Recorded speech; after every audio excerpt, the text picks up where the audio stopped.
Hello, welcome to Questions in Actor Laurent Pitre. I'm your host, Laurent Pitre.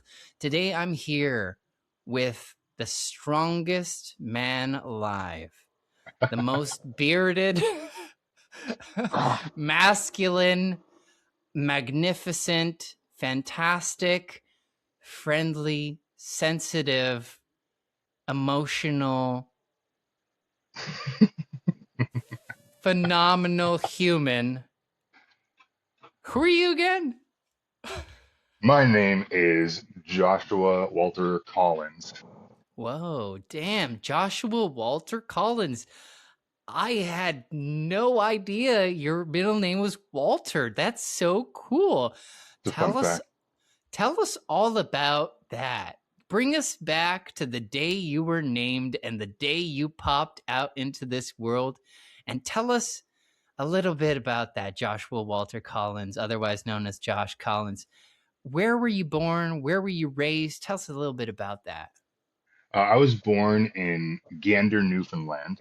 I grew up for the first 7 years of my life in an adjacent town called Hare Bay. Hare Bay Mm. had 900 people, so there was no hospital. So we drove 40 minutes to Gander, and I was born there. And we drove back. First 7 years of my life were in Newfoundland, and then my mom, my dad, my sister, and I moved to Alberta, and I Mm. grew up kind of all over Alberta. Oh wow. Little small towns everywhere, keeping the low population thing going. And when I was 18, 19, I moved to Vancouver to pursue a career in the film industry. Well, damn, man. Yo, you took us through the fast forward version of your young adult life, young childhood. Tell us about, I'm so curious, man. Like, I know you, I've known you since I worked with you on this wonderful film called Souls Road, which we'll get into, but let's go to the beginnings of you as little Josh. Little All Josh. right. Bring us to maybe like the first moments that you started getting that acting bug, or what were like the creative Hmm. influences, in your youth that maybe indicated that there might be a possibility in storytelling for you? It's a very good question. I feel like a big part of it was honestly my mom and my sister. Mm, For a good chunk of our childhood, she was a single mom, mm, and I kind of took on this role of like I just enjoyed making them laugh, and I mm-hmm. found through imitations of cartoon characters or wacky quotes or like jumping downstairs, they would laugh, and I Oh, really just enjoyed that. And I think it started there, and I mean, obviously, I was like, oh, I'm getting attention. This is fucking awesome. mm, So mm, that sparked it a little bit. But I think for mm, me, it was a big thing of like, I'm having a lot of fun and I'm getting validation that this is something I can do. mm. So that I think the earliest, dude, I think the first thing I ever did was like a play in church, you know? I think I Wow. played Jonah in this church play when I was like young. But the first thing that really pops out as performing arts was we're living in a town called Athabasca in Alberta, Mm-hmm, another small town, mm-hmm, and they had this musical theater program there, mm-hmm. and I had joined in on that as like this extracurricular thing, and they were doing Peter and the Wolf. I think I've told you this story too. Oh yes. So they're doing Peter and the Wolf.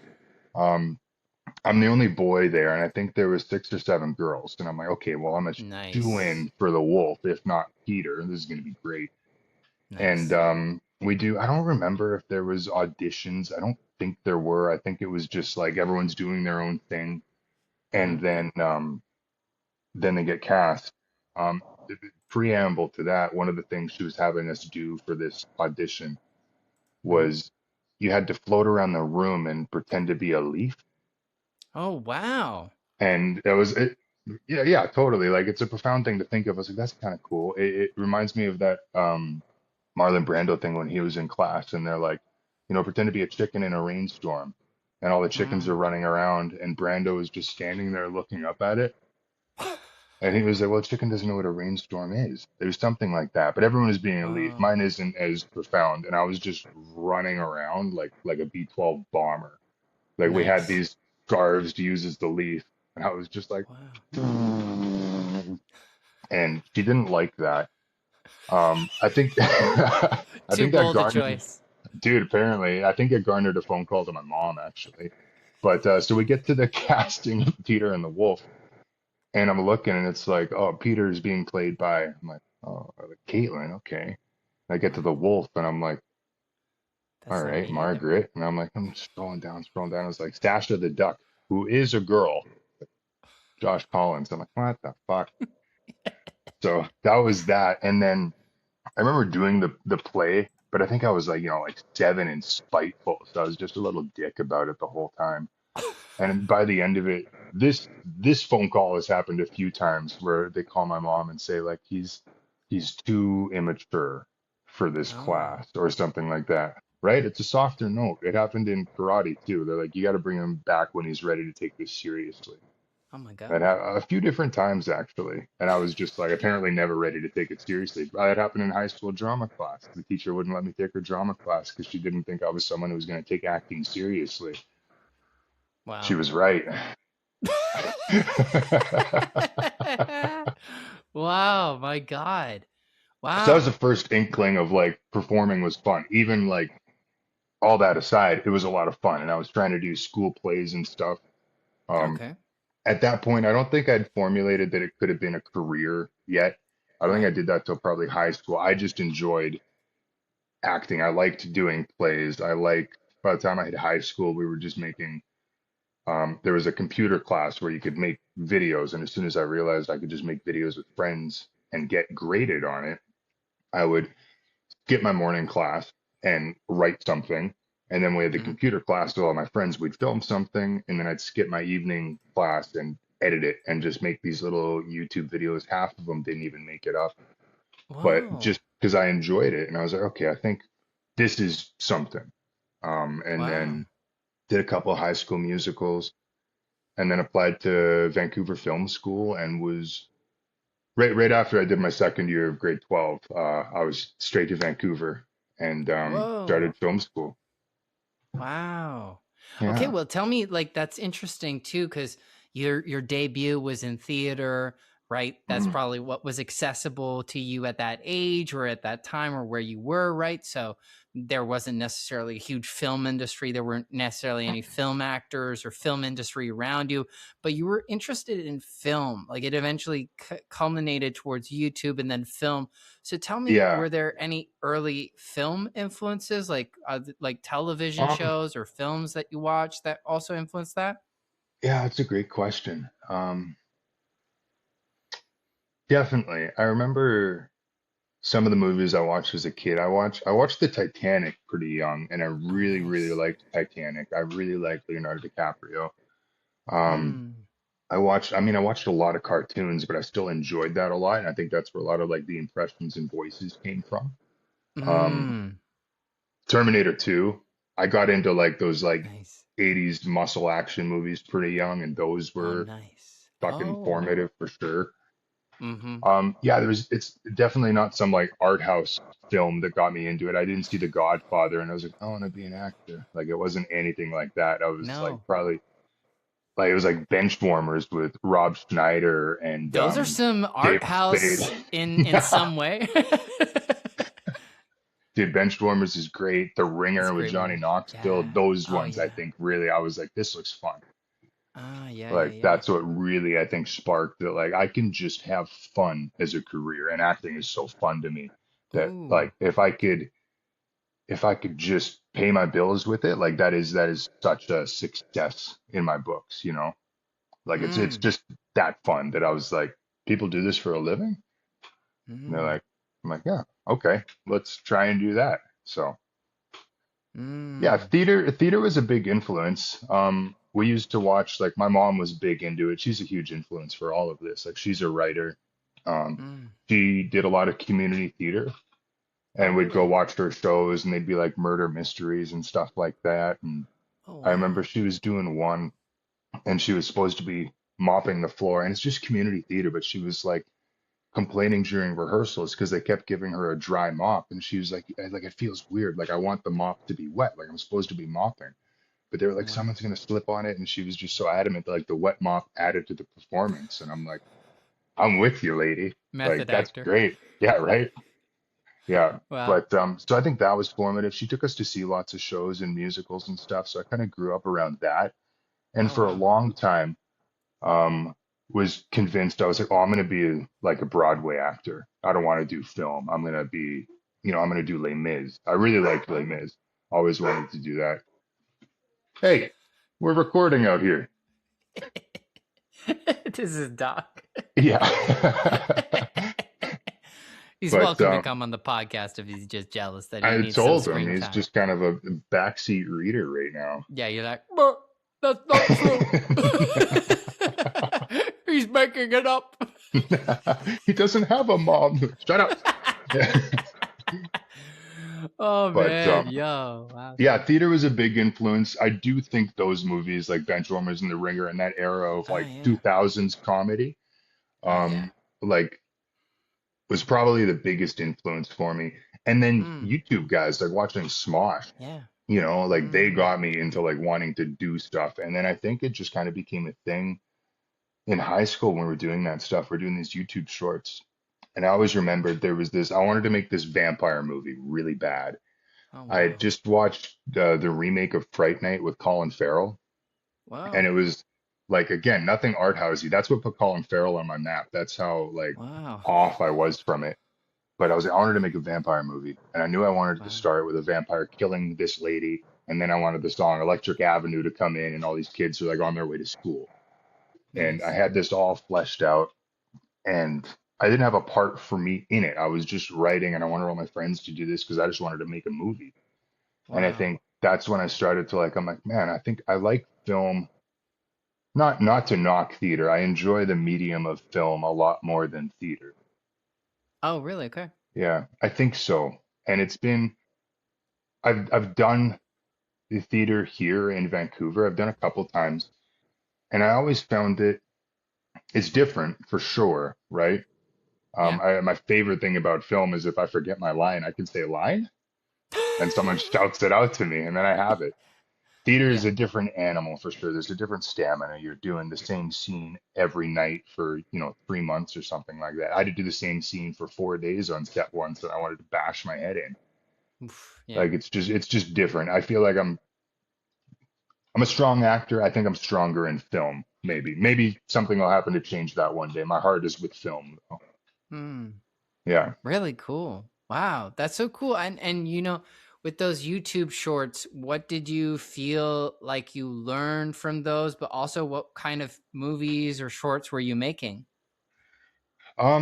What did I learn? One of the first things that I've really kind of stood out, I was filming this thing where it's two people talking in a diner, and I hadn't really understood at that point that when you film something on set, you film, a wide on everybody, you film a master, and then you get a close up on this guy for his coverage or a close up on that guy for their coverage, and they cut between.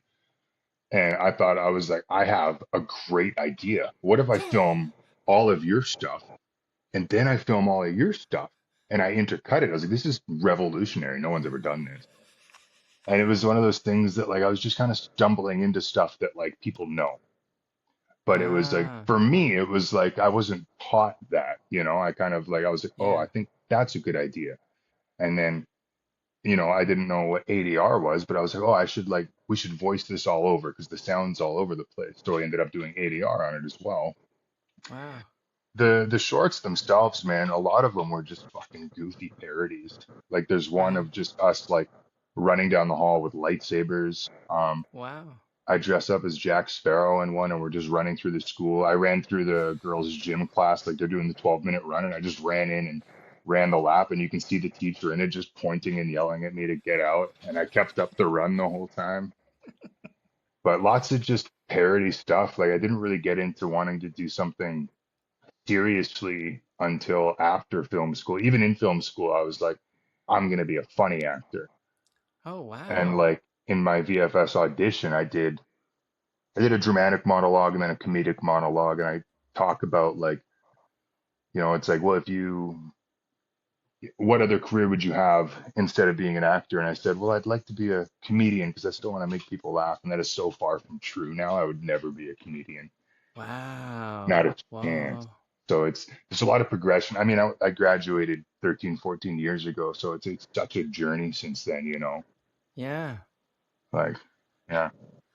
Whoa, interesting. Yeah, so you wow, okay. What provoked that shift from maybe like a really wanting to make people laugh and comedy being like a big ambition for you to now I think you bring a lot of honest grit to your performances and to the movies you end up making and writing to. Um I find there's like a truthfulness and a vulnerability within the strength. And also, you've transformed, I'm sure, your body over time into a vehicle for. I think you could easily do comedy still, too. But I tell me agree. about maybe how that initial sort of like, I'm going to be this funny guy kind of thing Mhm. evolved into who you are. Maybe like what was like the major catalyst for that? I think, I mean, obviously the chance to explore it is minimal, So all I was Hmm. exploring with YouTube and doing all that stuff with my friends was comedy. Um, Hmm. and then getting into film school, you're studying all these. We watched Dog Day Afternoon in my first film Oh, class, my. and I Oh was my. blown away. I'd never really gotten into like anything really art house. Yeah. Um, and then I started to study these other actors, and then I really got into, the Brando era, and he was Oh my yeah. guy. And I'd never knocked comedy. I still think to be a strong comedic actor, you have to be a strong dramatic actor. I think they go hand in hand. You look at Yeah. Adam Sandler in anything, right? Yeah. Um, but I think to answer your question, I think that transformation slowly came probably after film school, maybe a little bit during, because I was doing some dramatic stuff during and I started to enjoy it, but I always still wanted to be a comedic actor.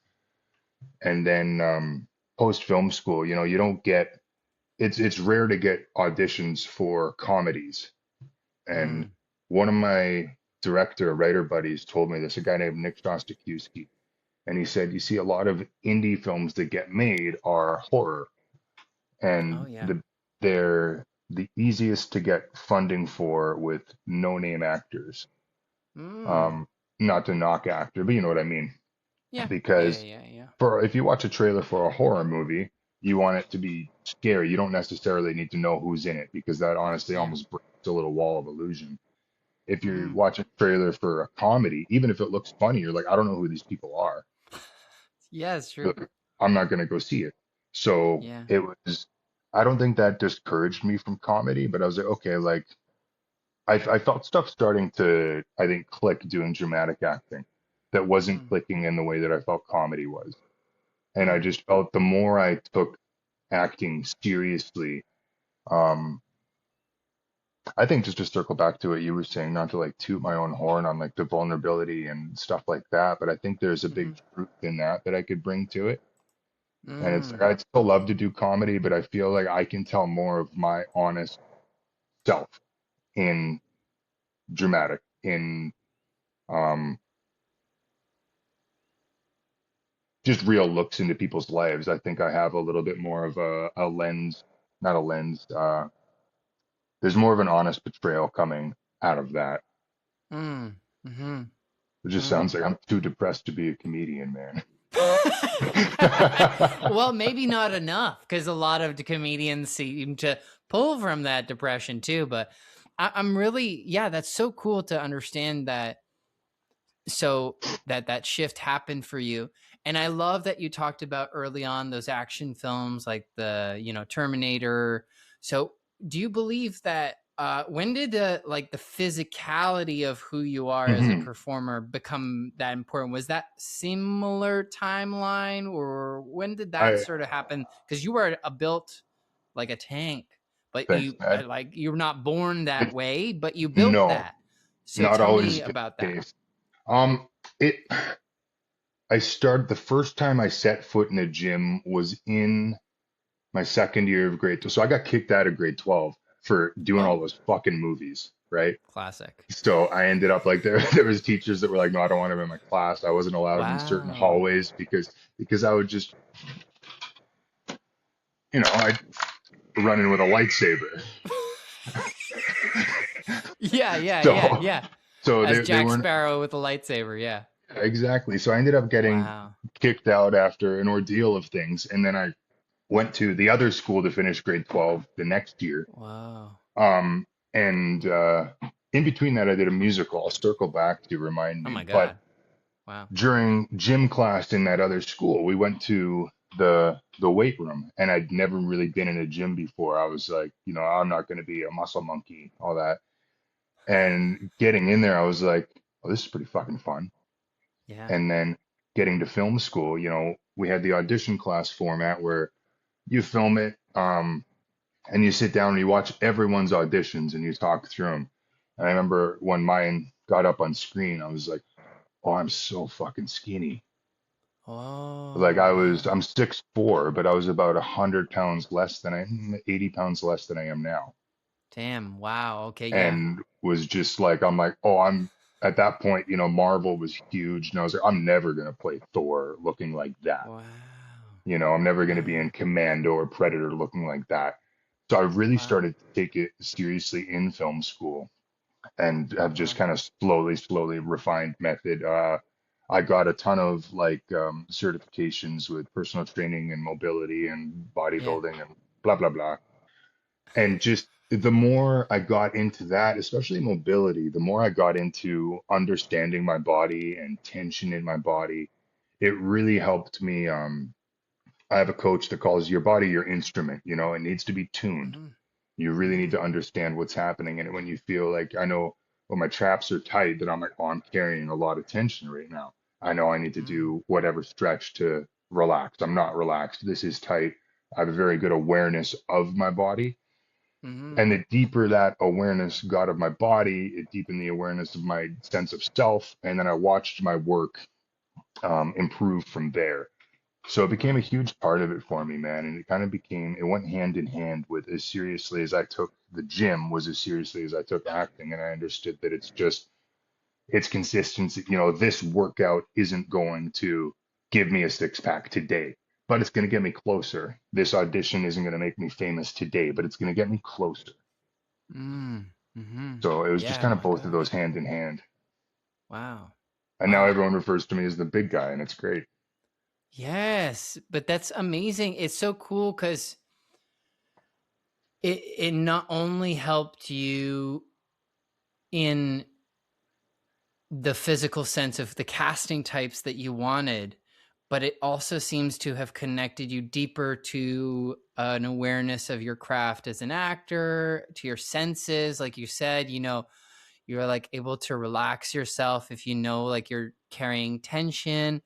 I Hmm. even noticed it like when we were acting together in like Souls Road, you'd be able to like for me or for other actors, you'd be like, hey, like you'd like just like help us like physically too, you like could give Hmm. us breathing exercises or like just connect. And it's true, like your physicality makes such a difference in that way too, of like connecting to other people. It's like it's all through the body too, right? Hmm. Yeah, dude, I think that's huge. And it's helped me in a lot of ways, like mentally for sure. But I think the being in tune with your body is a big thing I've been so aware of because I pay attention to it. And even if I'm in a scene and I feel like the impulse is like to cross my arms, like there's like a second brain that's like keeping an eye on my body. And when I Mm, cross my arms, it like analyzes quick, was that actor or character? And if mm, it's like, oh, the actor's doing that, I'm like, then you got to fucking open up, man.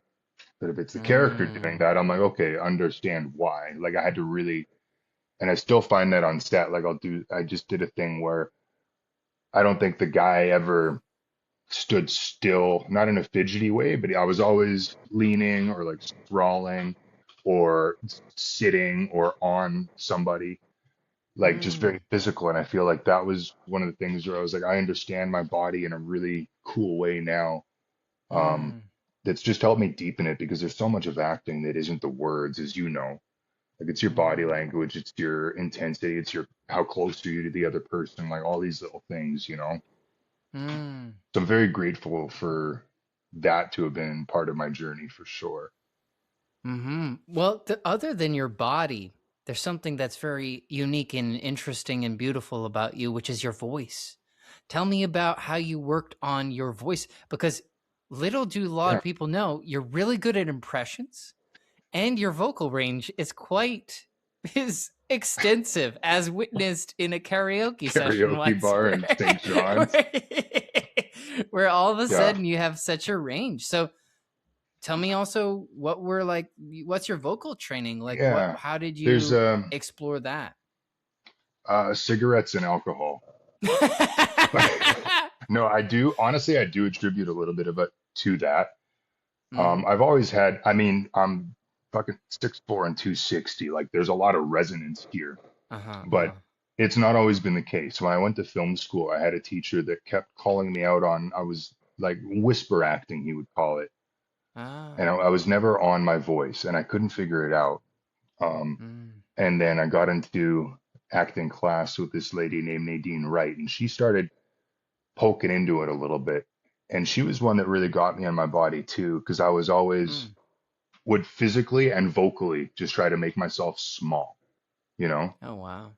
And I would be talking in the scene like this, and I was like, "What? I'm on my voice. I don't understand what you mean." And she's like, "I call Mm. bullshit, my friend." Like she was just in, and she would Wow. get me to. She was the one. I'll still hear her in my head when I'm on set, especially in this last one. Be standing and doing nothing. She's like, "Lean, Josh," and I'm like, just trying not to be stiff in it, but like there was one time during the class, she's like, put your hands above your head. And I was like, Mm. she's like, behind your head. I'm like, oh, okay. And she's like, no, just sit back in that. So I'm sitting there and she's like, how does that feel? And I was like, I feel obnoxious. And she's like, you don't look obnoxious. Like you look like you're just sitting in your size and your power. And that was a big click for me physically. And then Mm. there was another guy in class. I had him on my podcast, a guy named Jagan Johnson, and he's got a fucking big booming voice too. And he was one that I was like, oh, this dude is on his voice and he's Mm. not afraid that it is a big, loud voice, that it is commanding, and he's Mm. still vulnerable. And I don't think that he's a dick for being on his voice or being loud, you know? Mm. So I think that started to just give me permission. And then slowly working with other people on set that would just had such reverberating voices, these big, deep Mm. voices that they were on it. And I'm like, oh, this is a big tool for me too. So I Mm. started to just like it's like the A Star Is Born and just steal Yeah. people's voices, man. You Bradley Coopered But your way up. That's so right, cool. I stole your Well, tell voice. You me. weren't using it. Well, tell me, my friend, tell me, what was it like when you graduated from Vancouver Film School, and what were like the first few auditions that you went up? How did you, navigate that process now that you had some tools? What were, like the struggles, but also the victories that you had? Tell us a bit about that Yeah. time, because I think a lot of people who listen to these kinds of podcasts are maybe in Hmm. that space, or like, but like, would love to hear that. Yeah, dude. That's another great question. Man, it was graduating was like a rug being pulled out from under me, honestly. You know, I Really? had 12 months of a support system of Monday to Friday, 9 to 5 with these same 30 people, in classes of 12 kind of thing. Yeah. And then we graduated, and 75% of us moved away, and the 25% that stayed slowly started to trickle off out of those 30 Oh, some people. And some wow. people in that were some of the like the most talented people in class, the guys that were gonna fucking blow up, and they stopped. Whoa. They stopped because it was hard, because that rug just Wow. put you on your ass. So it Yeah. was very jarring, man. Um, Wow. the way some schools, and not to shit on VFS too much, I made a lot of great connections there, but I don't know how set up we were for what the industry actually was. We only had one class in our third term. So there's 3 4 month terms. In our Right. third term, we had a class called the Biz. And that's where we slowly discussed it. And we had this teacher, Yes. Bart Anderson, who actually tried to tell us, like, guys, this is going to suck a little bit. Yeah, yeah. And Everyone's like, no way, we're so good. dude, yeah, like every other teacher said we were gonna fucking be famous this year. So Yeah, yeah, but it was it exactly. was it was tricky, man. And like I had a Yes. lot of ego coming out of VFS. Like I was like, I'm the Yeah. shit. And thought I was just gonna fucking explode right away. Yeah. So coming out and getting into auditioning was the first thing I ever auditioned for was for Arrow for the role Oh. of the Flash, like Oh my way back. God. So I was like, No oh, I'm way. done. I made it. I'm gonna I'm fucking gonna book be the this. Flash. Yeah, man. And obviously I Wow. wasn't. But I signed with a pretty big agent in Vancouver right Okay, away, cool. Uh-huh. off referral from one of the teachers because I was Oh wow. originally all my friends are moving home. I was like, I should move home and work for a while too. Like that's Ah. yeah, I should just see what happens. And the teacher just told me straight up, he's like, dude, if you move away, you're not coming back. Like you're just Mm. not. And I was like, he's still right Yep. because I no, I'll get to it progressively. So I signed with this agent and had fuck, I don't even remember if we officially signed. Like the audition was kind of a shit test. Like it was a tape, right? Ah, yeah, yeah, yeah. And it was atrocious at best. Like it's a bad audition for sure. It's bad. It's bad. One day you have to post it. You in the red suit. Uh, just running. Dude, it's really rough. And it was not on my voice at all, not in my body at all. Yeah, yeah, yeah. It's great for me to look back on that stuff though and just see Yeah. how far I've brought that. Yeah, man. Um, but so that was my first one, and I remember I got some Wow. headshots done, and this agent was just kind of taking his time getting back to me on stuff, and I could kind of tell like, yeah, I'm a Mm. small fish. You're a big agency.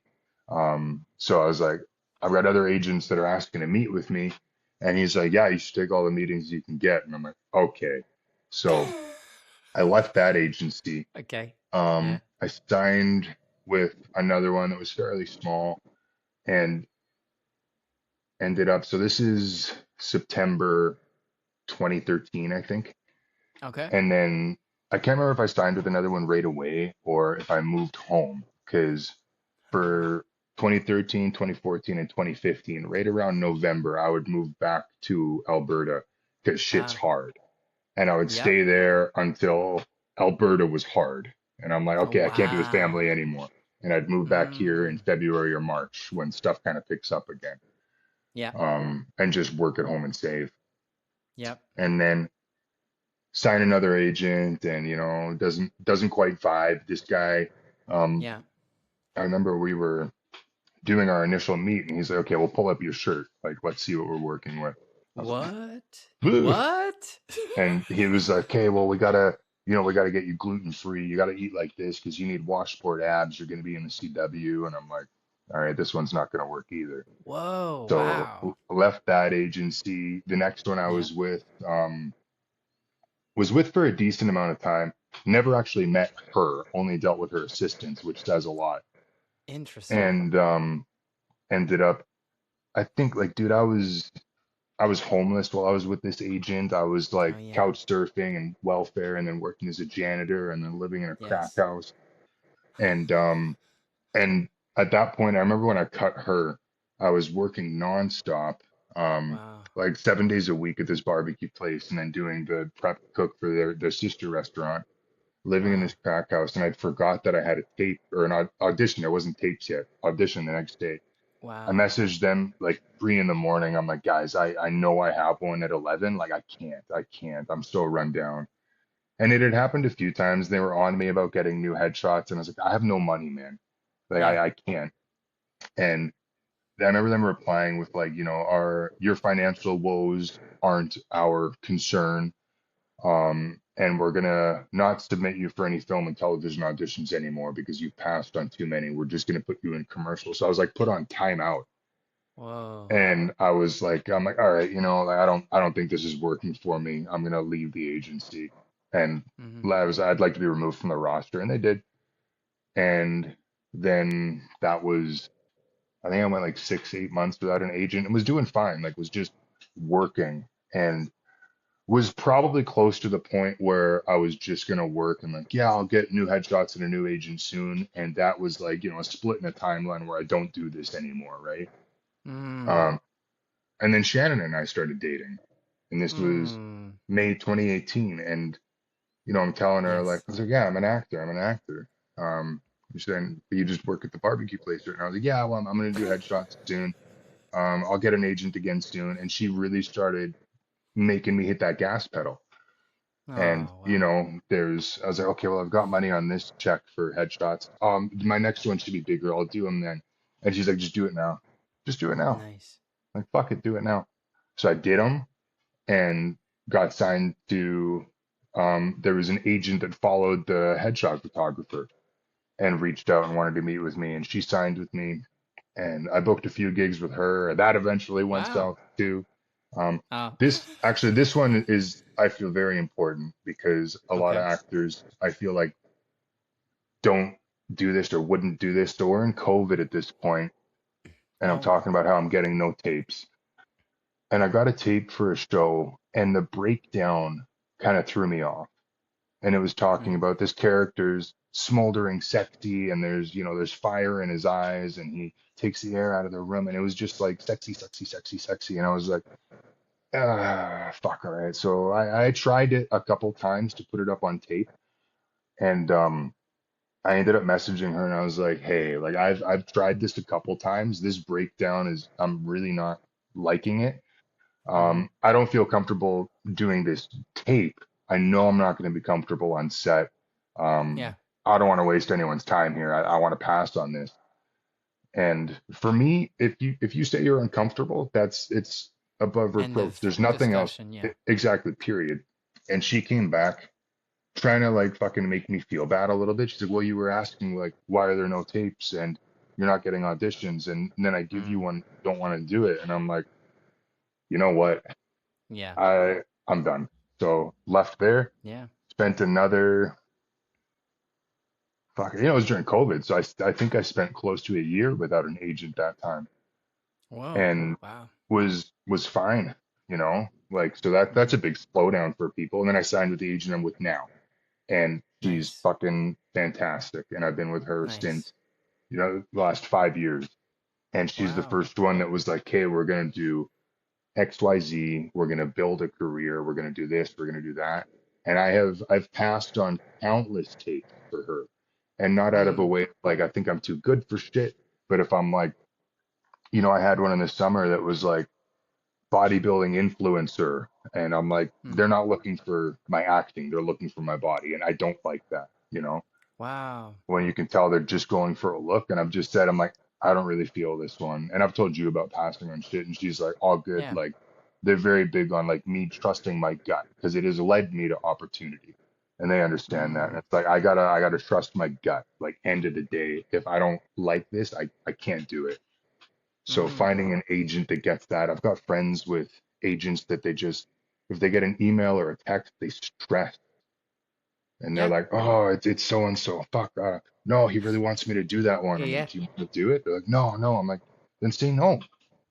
But it's Yeah. hard, man. People just It's a really, toxic relationship that a lot of people enter into with their that's agents where they think it's like their boss or, like you said, kind of a partner that's yeah, actually a bit more toxic or abusive at times, right? So yeah, dude. And people think it's they can't dangerous. get Yeah. better, so they stay. They're like, "Well, I can't find another agent." I'm like, "You can, dude. I'm on So 5." Like, true. Yeah, yeah, exactly. I love like that you're it's sharing this story. It's so true because I think so many actors are afraid if they break up with an agent that they'll never get an agent again. And you're a living yeah, proof that actually it is part of the process of finding the correct agent is to yeah, go out, experiment, break up, have periods where you don't have an agent too. There's yeah, dude, especially in the non-union world, like try out a bunch because yeah, there's backstage, there's actors access, there's so many ways to access roles nowadays that hmm an agent is maybe helpful a certain period of your career, but never at the cost of your integrity or your mental health or your no. well-being, right? That's just it, man. Anytime, like any agents I've left, it's because I've been made to feel uncomfortable, and that's not okay. Yeah. No. And that's been something that I've really tried to stick to my guns on. And I'm like, if I'm, Cool. I've told this agent before when I'm like, it's like, oh, well, if there's something that's I don't want to say pushed back, but she'll come Mhm. back with like, I totally understand where you're at. If you feel like taping for it, this is a really big opportunity. XYZ. All that said, we have your back, whatever you choose. And sometimes Mm. that's enough for me to be like, yeah, fuck it, let's throw it down because I feel supported. Mm.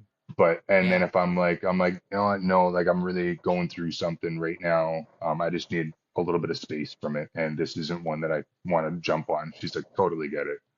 Yeah, Mm. and it's been fine. Well, speaking of jumping on to good things, let's talk about it since we're like 40 minutes deep already.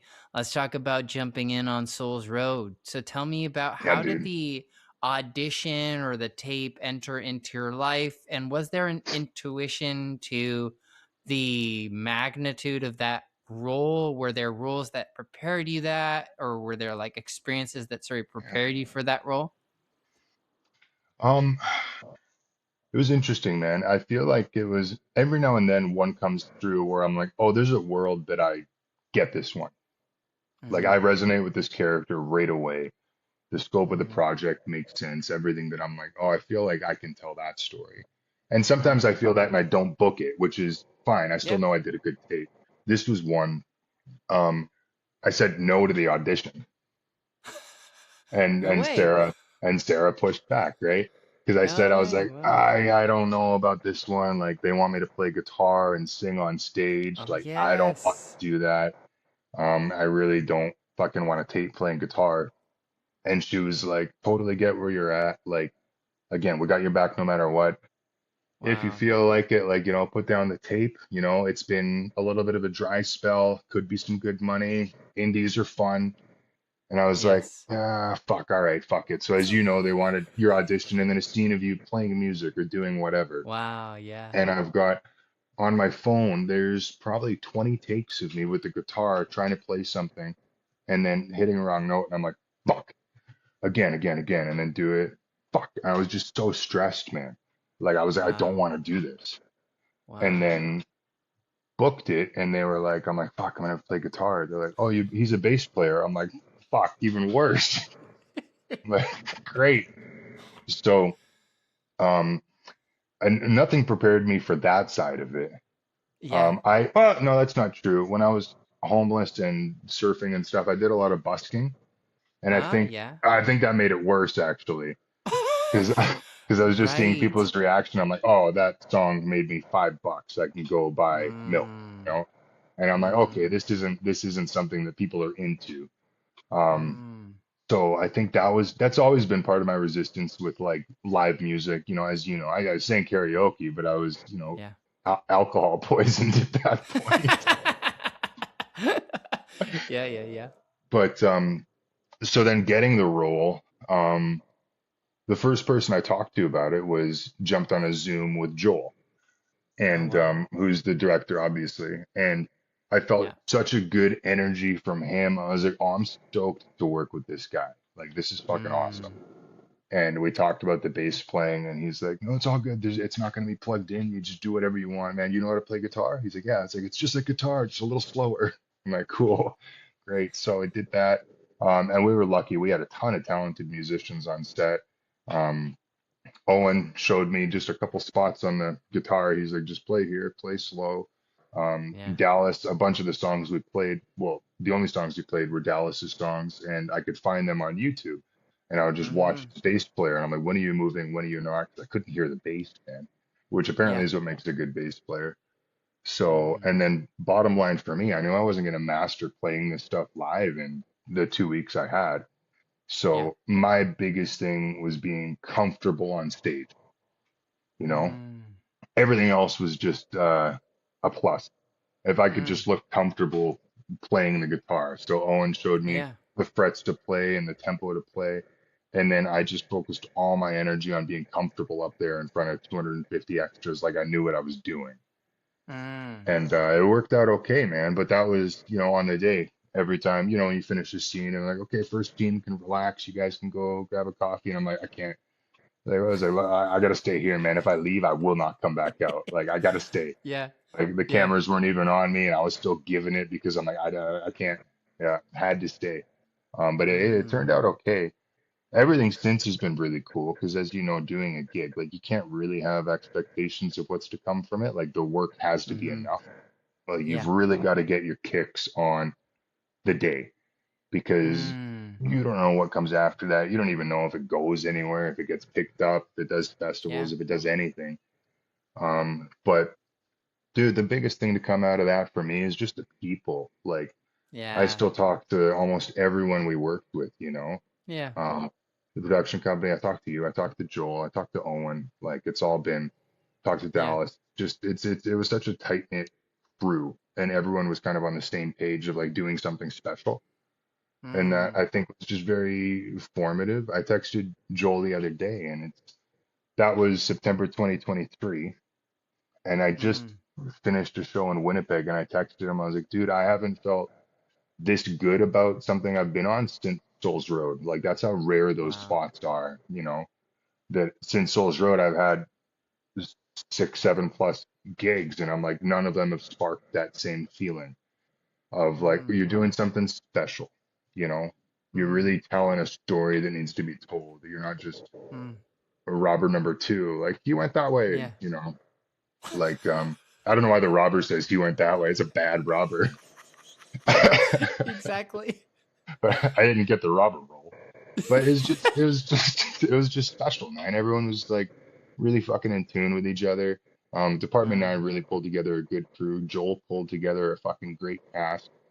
Um, and the role really ended up being kind of therapeutic for me too, because the guy's just so mm, deeply angry, and I'm like, it was nice to not get that out, but explore that and be able to mm. bring not just one-dimensional angry to it, to be able to incorporate, like we're talking about, that Yeah. genuine sense of vulnerability and sadness. I don't think he's angry. I think he's just deeply, deeply sad, and he's not emotionally intelligent enough to express that. So he's like, I'm just going to be angry, right? Mm, So no, it was great.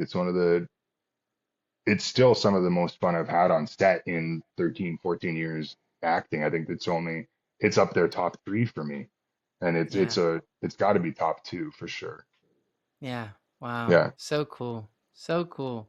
Yeah. Tell me maybe like what was like one of the funniest or funnest moments for you on set? Like what was like some of the highlights for you, like some major events that happened for you during that time on set? There's there's a few, man. I think the funniest thing for me was so I flew in Tuesday, I think. Mm-hmm. We filmed did some stuff Wednesday. We filmed Thursday, Friday. Friday night, I grew up kind of around Edmonton, so I had high school friends there. So I went out, so I went out Friday night with some of my high school friends. And, flash forward to 5 a.m., we're in the back of this bar, everything's shut down. We're drinking with the staff, just having a great time, fully shut it down. And then I get the call sheet for Monday, and like, this bar that I'm supposed to own. I'm like, that's fucking familiar. And we get there, and I'm like, oh, this is the bar. Like, this is the bar I'm supposed to own. I was like, this is great. I already know all the staff. And the manager, a guy named Colton Greeno, was talking to us about, yeah, we're gonna do this. That's there. That's there. Josh, I'm like, hey, buddy. He's like, this is the movie. I'm like, yeah, this is the movie. So Wow. that was that. I think that because then we did the concert scene that day, and I was like, oh, I'm very familiar with this bar now. Like I was like, Yeah. that's instinct, man. You can't teach it. It's just Wow. on. So that was one. Um, Funny moments, dude. I mean, every night we'd go out and have a few beers and hang out together, and that I found was rare. That was Yes. really fun. I think some of the most fun I had was probably those nights because you're just Yeah. bonding.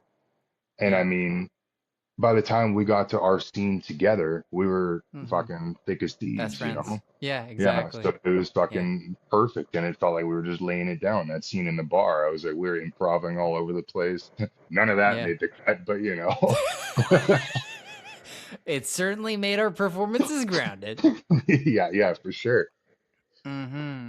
Just Mm-hmm. some good times. The other one I think was like, Dallas is a very seasoned performer. Um, Mm. and we're about to step out on stage to do that big scene.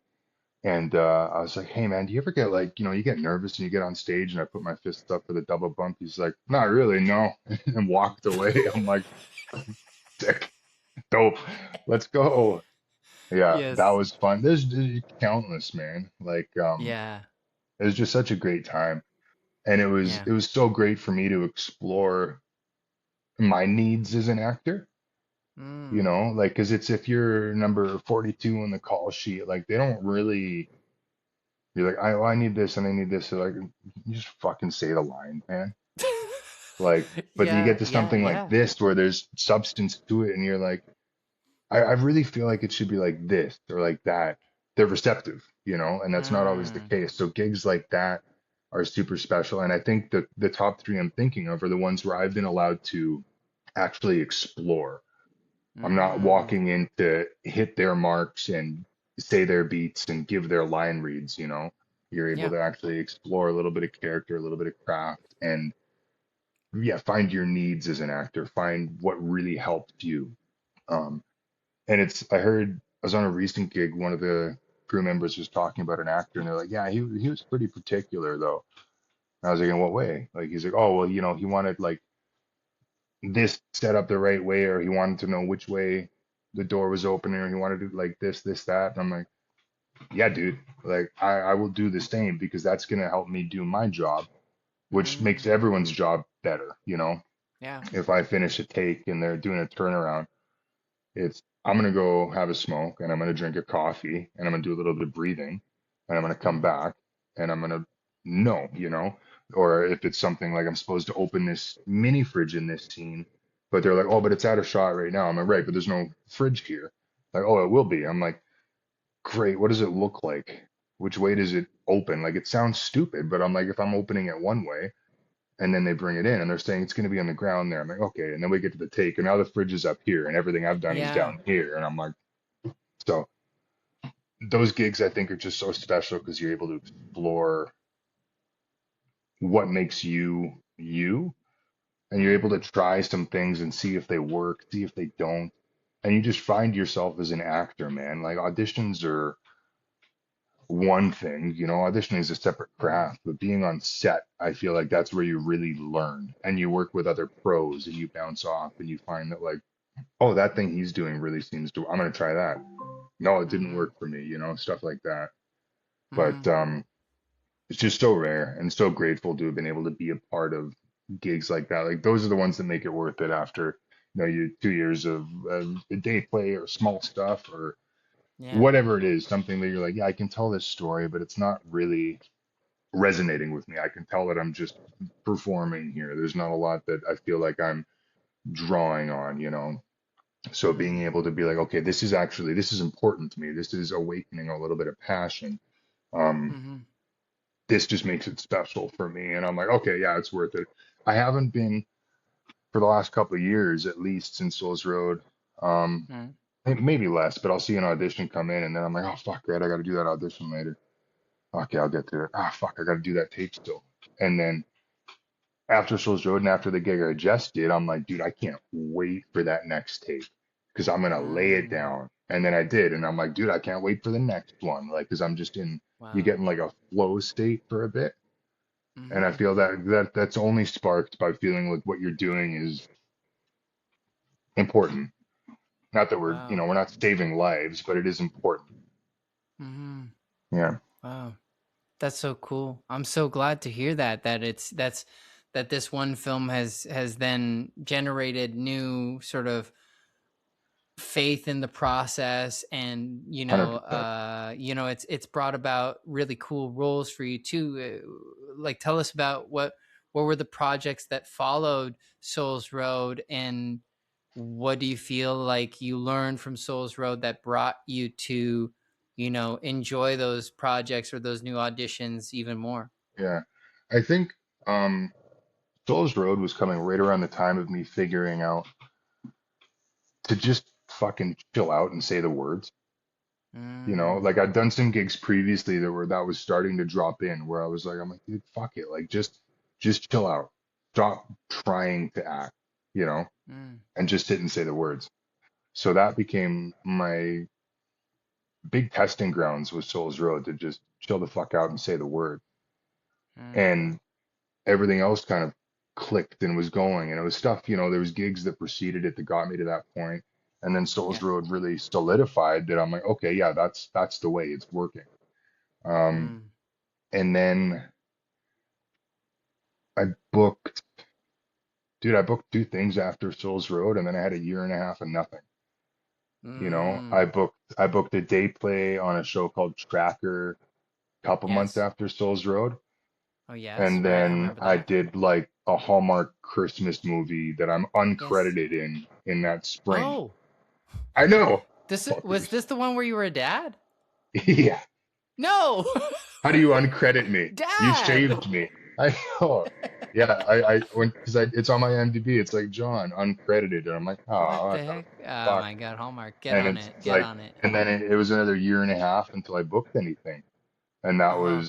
that was tough, man. Like I was talking to some friends Mm. recently, and it's like, I had a coach Yeah. used to say, anyone can be an actor when you're working. Yes. How are you an actor in between your gigs? You know, how do you sustain Yes. that? You know, That's if you're on set, easiest job in the fucking world, man. easiest. So true. It's when you're not working that this shit's hard. That's a And that's working when I actor. feel like, yeah, that's it, right? So it was that year and a half of nothing that was really, that was a testing ground too, right? I'm like, okay, I need to stay Totally. at this. And then we were doing a lot of like Souls Road promo in that time. So I was just fucking riding Yeah. that. Thank God, Right. man. And then I didn't book Yeah. until this last June or July. And then when we were Right. doing the fall Souls Road tour, Oh I had to yeah. fly in and out because I was filming something. I'm like, Yeah. this is fucking cool. Yeah. Um, and then and like I said, who knows? You know, I just got off this gig. It might be another year and a half, you know. Yeah. You But never know. the cool thing about that day play for Tracker, as you know, if you day play on something, you've fucking burned that show, you Yeah. know.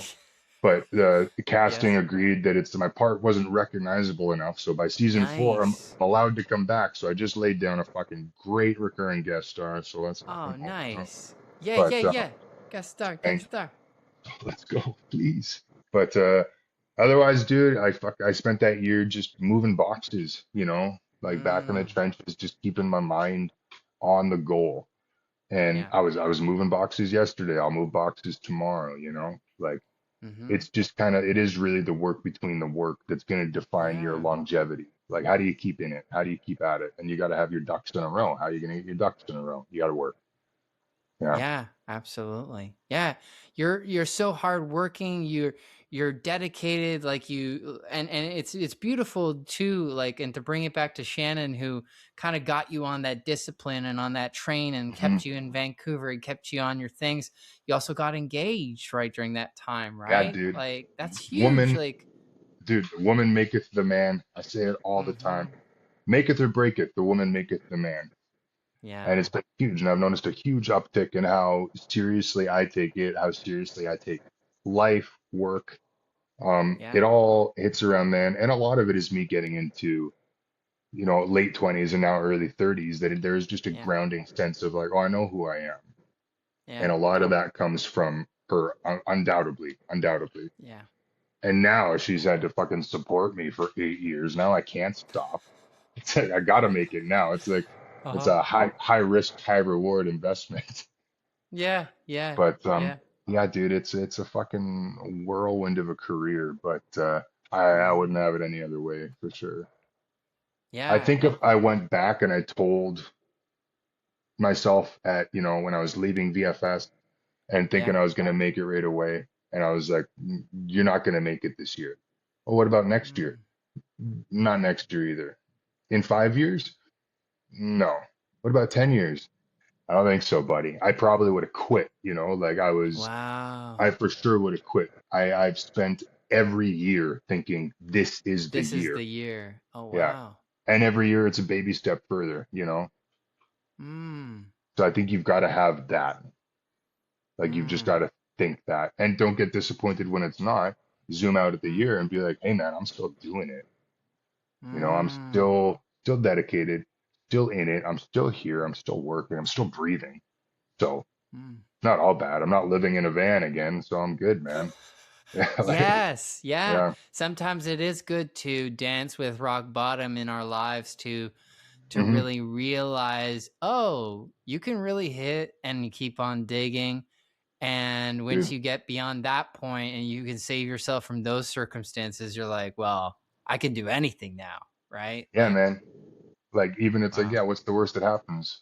Oh, you can be homeless. I'm like, again? Yeah, done that. Yeah, I yeah. I know Let's how to get go. out of that. Yeah. Yeah, I know where the yeah, welfare yeah. office is. Yeah. I know how to Mm-hmm. couch surf.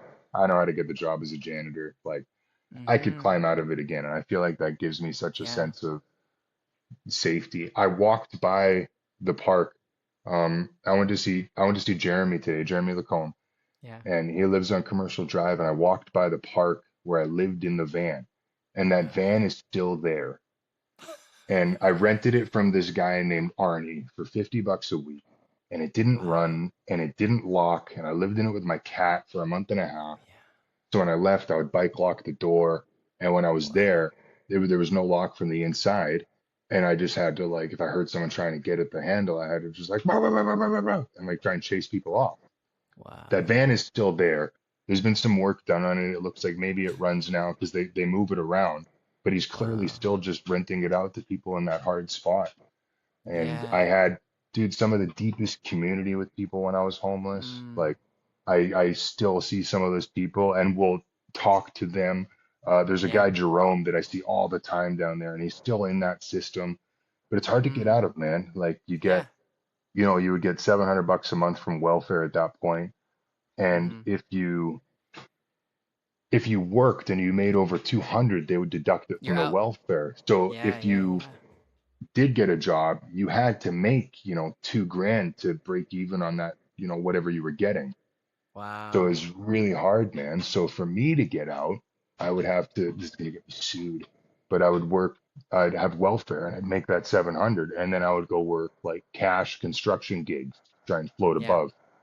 Yeah. And then I got out of that when I started couch surfing and then I started working as a janitor.